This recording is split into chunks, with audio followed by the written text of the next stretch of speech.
Hey hi, எல்லோரும் எப்படி இருக்கிறீங்க? சந்தோஷமாக இருக்கீங்க நான் நம்புகிறேன். இதை என்னோடய சேனலுக்கு புதுசாக வரீங்கன்னா கண்டிப்பாக சப்ஸ்கிரைப் பண்ணுங்கள், சப்போர்ட் பண்ணுங்கள். ஒரு நாள் திடீர்னு எங்கள் வீட்டில் கெஸ்ட்டு வந்துட்டாங்க. என்கிட்ட கொஞ்சோண்டு ப்ரானும் பாஸ்மதி ரைஸ் மட்டும்தான் இருந்துச்சு. அதை வச்சு எப்படி குயிக்காக ஒரு 1 pot ப்ரான் பிரியாணி பண்ணேன் அப்படிங்கிறத உங்களோட ஷேர் பண்ணுறேன்.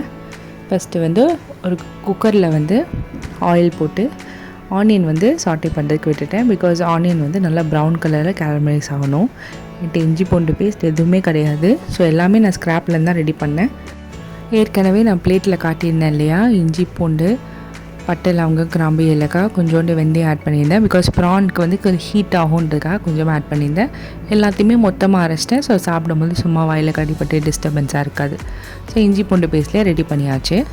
இப்போது புதினா கொத்தமல்லி ஆட் பண்ணுறேன். ஆனியன் கொஞ்சம் ப்ரௌன் ஆகிடுச்சு, ஸோ அதுவே போதும். புதினா கொத்தமல்லி ஆட் பண்ணிவிட்டு அதை நல்லா வதக்கிடணும். அந்த ஃப்ளேவர் நல்லா அந்த ஆயிலில் இன்ஃப்யூஸ் ஆகணும். இன்ஃப்யூஸ் ஆகிற வரைக்கும் நல்லா அதை வதக்கிடலாம். இன்ஃப்யூஸ் ஆனதுக்கப்புறம் நான் ஒரே ஒரு ஸ்பூன் மட்டும் மிளகாய் தூள் ஆட் பண்ணுறேன். ஏன்னா நான் ஆல்ரெடி பச்சை மிளகாய் போட்டிருக்கிறதுனால நான் மிளகாய் தூள் 1 ஸ்பூன் தான் ஆட் பண்ணுறேன். எனக்கு நல்லா வீட்டில் பண்ணுற இந்த ப்ரான் பிரியாணி மாதிரி அந்த கலரில் இருந்தாலே போதும். எனக்கு ரொம்ப ரெட் கலர் வரணும் அப்படின்னு அவசியம் இல்லை. இப்போ நம்ம அரைச்ச அந்த இஞ்சி பூண்டு மற்றும் பிரியாணி மசாலாக்கான அந்த பேஸ்ட்டை ஆட் பண்ணி நல்லா பச்சை வாசனை போகிற வரைக்கும் நல்லா வதக்கிக்கணும். ரொம்ப ஃப்ளேம் ஏற்றிடக்கூடாது, ஏற்றினா தீஞ்சிடும். ஸோ நார்மல் ஃப்ளேமில் வச்சு வதக்கிடுங்க. ரெடி ஆனதுக்கப்புறம் தக்காளியை அதோட ஆட் பண்ணி அதை மிக்ஸ் பண்ணிடலாம். இதை நல்லா கிரேவி மாதிரி எண்ணெய் பிரிகிற வரைக்கும் அதை வதக்கி அதை ரெடி பண்ணோம். கொஞ்சம் சுருங்கிடும். தக்காளி இப்போ கொஞ்சம் பெருசாக இருக்குது, எல்லாமே சுருங்கி கிரேவி மாதிரி ஆகிடும். ஆனதுக்கப்புறமா க்ளீன் பண்ணி வச்சுருக்கேன் இந்த ப்ரான் அதோட ஆட் பண்ணிடலாம். நான் இங்கே 1/2 kg ப்ரான் எடுத்திருக்கேன். 1/2 kg ப்ரானுக்கு நான் டம்ளர் பிரகாரம் பார்த்திங்கன்னா 3 டம்ளர் ரைஸ் ஊற வச்சு பண்ணியிருக்கேன். நீங்கள் குவான்டிட்டி வைஸ் பார்த்திங்கன்னா 1/2 kg ரைஸு நீங்கள் ஆட் பண்ண வேண்டியது இருக்கும். ஓகேவா?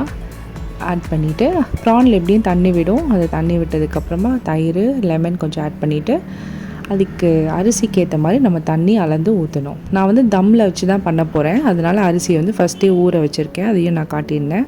இப்போ உப்பு நம்ம டேஸ்ட் பண்ணிக்கலாம். உப்பு கொஞ்சம் கரிக்கிற மாதிரி இருந்தால் தான் அரிசி போட்டு வேக வைக்கும் போது உங்களுக்கு கரெக்டான டேஸ்ட்டுக்கு வரும். சரியா? உப்பு போட்டுட்டு அதை கொஞ்சம் கொதிக்க விடலாம். கொதிச்சதுக்கப்புறமா ஊற வச்சுருக்க அரிசியை ஆட் பண்ணிவிட்டு 15 to 20 minutes நம்ம தம்மில் வச்சு நெய் போட்டு இறக்கணும். ப்ரான் பிரியாணி ரெடி ஆயிரும். கெஸ்ட்லாம் வீட்டுக்கு வராங்களே, ஐயோ என்ன பண்ணுறது அப்படிலாம் நீங்கள் பயப்படலாம் வேண்டாம். டக்குன்னு ரெடி பண்ணிடலாம். நான் அப்படி எங்கள் வீட்டில் இருக்க கெஸ்ட்டுக்கிட்ட நான் பேசிகிட்டே இந்த ஃபுல் ரெசிபியும் நான் ரெடி பண்ணிட்டேன்.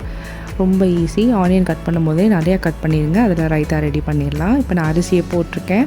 அரிசியை ஊற வச்சுருந்தேன். அதை நல்லா வடிகட்டிட்டு தண்ணி இல்லாமல் எடுத்துகிட்டு அதுக்கப்புறம் அதில் ஆட் பண்ணியிருக்கிறேன். ஆட் பண்ணதுக்கப்புறம் நான் சால்ட் டேஸ்ட் பண்ணி பார்த்தேன், கரெக்டாக தான் இருந்துச்சு. இப்போ நான் அந்த பிளேட் போட்டு அதில் தண்ணி ஊற்றி 15 minutes வச்சுருக்கேன். அந்த தண்ணியே கொஞ்சம் கொதிக்க ஆரம்பிச்சிட்டு பாருங்கள். ஸோ இப்போ ரைஸ் நமக்கு ரெடி ஆகிடுச்சு. நல்லா நீளமாக அழகாக வந்திருக்கு பாருங்கள். நெய் போட்டு நம்ம இறக்கிடலாம். Prawn biryani ready.